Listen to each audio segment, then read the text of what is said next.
Welcome back to Whiteboard Psychology, where we take psychology and we try to have some fun with this by making it relatable and visible. My name is Dr. David Zirk.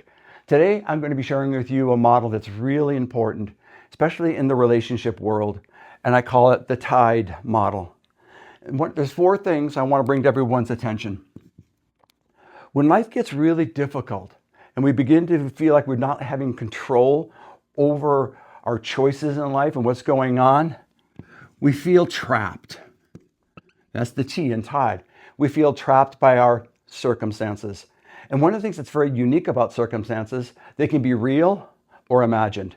And what I mean by imagined, I'm not saying you're just making it up, but we have a tendency through the lens of imagination to amplify things, to magnify the significance of what's really going on. But either way, we feel trapped by our circumstances.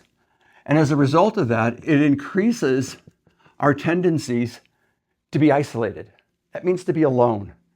And what I like to inform people is saying life is hard for everyone. But what makes life harder than it needs to be is when we do it alone. So when we're trapped by our circumstances and we go to a place of isolation, you begin to feel like the psychological gravity that's beginning to build up inside and bringing us down. And when we get there, we become less interactive with the world. We become more self-protective. But one of the things that happens in that place of safety is we become deprived. We no longer are in a situation where our needs need to be met. Our needs for what? For attention and affection, acknowledgement, approval, and even applause. And those are the 5 things that we need, want, desire, and deserve from other people that we can't give ourselves.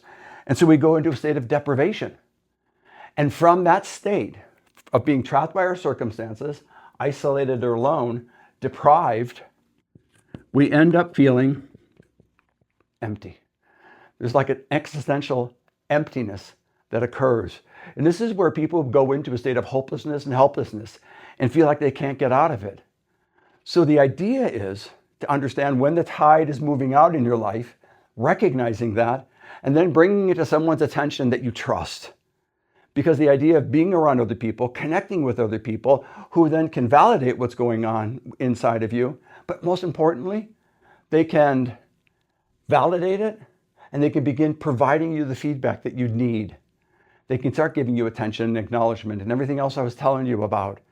And then the tide begins to come back in and we have this resurgence of self and life gets a little bit better. So that's the tide model. Hope you enjoy it. So thank you very much for tuning into this episode of Whiteboard Psychology. I also ask you to go to my website at davidzirk.com.